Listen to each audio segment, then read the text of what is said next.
Assalamualaikum warahmatullahi wabarakatuh. Apa kabar anak-anak semua? Alhamdulillah sehat semuanya ya. Ya, mudah-mudahan kita semua senantiasa dalam keadaan sehat walafiat.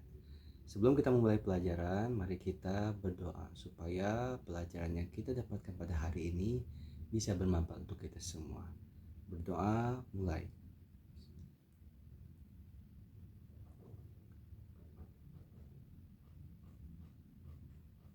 Berdoa selesai. Baiklah, anak-anakku semua, dalam materi ini kita akan mempelajari satu materi baru, yaitu yang berkenaan dengan menyayangi anak yatim. Nah, sebelum Bapak melanjutkan pembelajaran, kira-kira ada yang tahu nggak siapa itu anak yatim? Ya, Ali? Betul sekali. Anak yatim itu adalah orang yang kehilangan ayahnya sebelum usia balik. Kalau Bapak sudah kehilangan ayah Bapak, bisa nggak Bapak disebut anak yatim? Ya, karena Bapak sudah melewati usia balik, maka Bapak tidak disebut anak yatim. Nah, ya.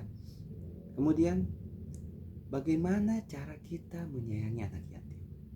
Ada yang tahu nggak? Ya, ngajak jajan, bagus. Ada lagi?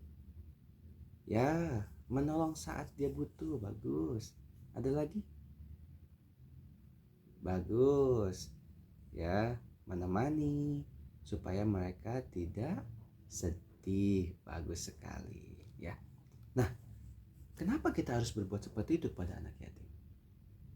Ternyata ya, itu merupakan salah satu perintah dari Allah dan dari Rasulnya.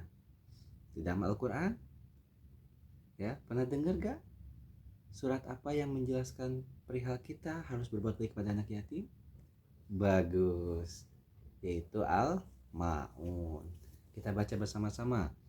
A'udzu billahi minasyaitonir rajim. Bismillahirrahmanirrahim. Ara'aital ladzi yukadzibu biddin fadzalikal ladzi yad'ul yatim. Shadaqallahul azim. Nah, siapa yang tahu artinya? Ya, Anissa. Bagus ya. Tahukah kamu siapakah yang mendustakan agama? Yaitu orang-orang yang menghardik anak yatim. Artinya apa? Kita tidak boleh ya. Anak yatim adalah orang yang memiliki kesedihan yang luar biasa besarnya. Kita bersyukur masih punya ayah. Kita mau jajan, butuh sesuatu, kita masih bisa minta ke ayah. Tapi bagi anak yatim, minta ke siapa coba? Minta ke ibunya, ya.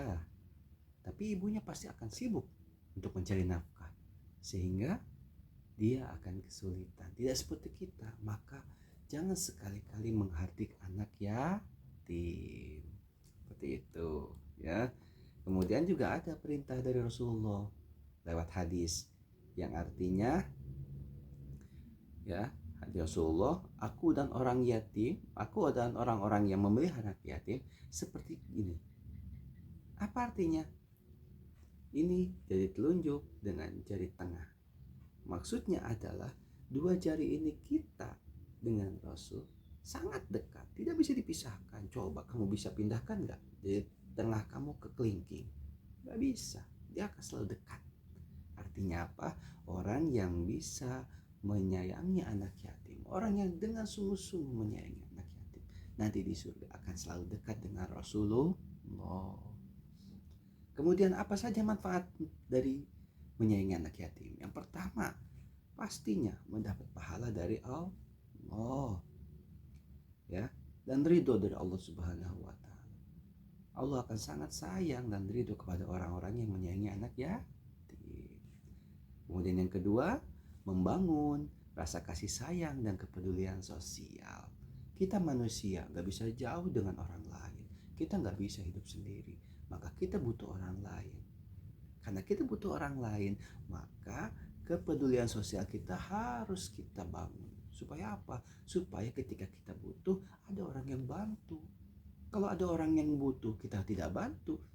Pertanyaannya, ketika kita nanti butuh, layakkah kita dibantu?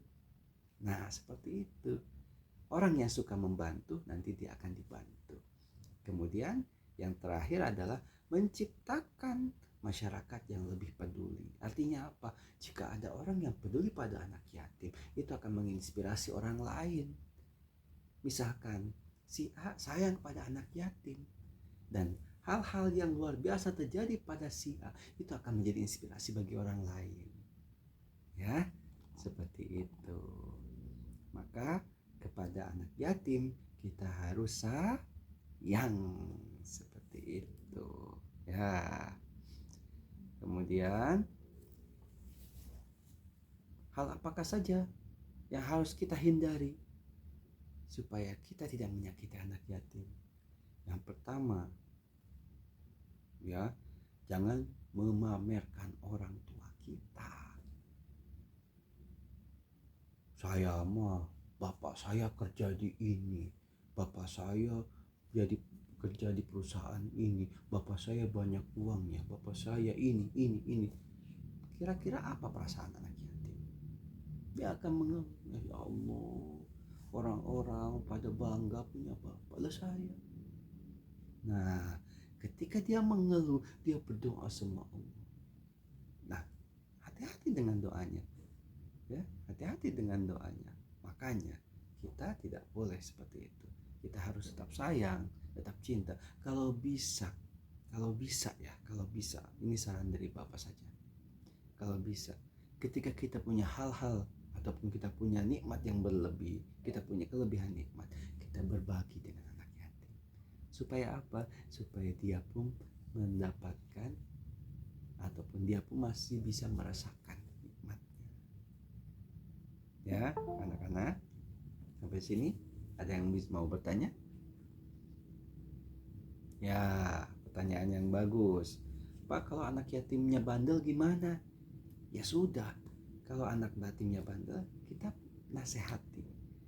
Tetap jangan dijauhi, kita tetap berteman dan kita berikan nasihat yang baik. Pelan-pelan. Jangan sampai kita itu seakan-akan langsung menghinanya. Lu mah udah yatim, bandel. Wah, gak boleh. Ya, tidak boleh. Meskipun anak yatim itu bandel ataupun seperti apa, ya kita masih bisa ya memaklumi lah. Mungkin masih kurang kasih sayang dari orang tuanya, mungkin dia mencari perhatian. Maka kita sebagai teman yang baik, kita harus memberikan perhatian. Supaya apa? Yang pertama, supaya dia tidak merasakan kurang kasih sayang lagi. Dan ketika kita perhatikan, kita beri perhatian, maka dia pun akan perlahan-lahan berubah menjadi anak yang baik. Sampai sini paham? Ya baiklah anak-anak, ya pembelajaran pada pagi hari ini kita cukupkan sampai sini. Jika ada hal-hal yang ingin ditanyakan, nanti silahkan ketua kelas untuk mencatat pertanyaan-pertanyaan. Kemudian nanti di pembelajaran berikutnya kita akan bahas pertanyaan itu. Ya, Bapak cukupkan. Billahi taufiq wa hidayah. Wassalamualaikum warahmatullahi wabarakatuh.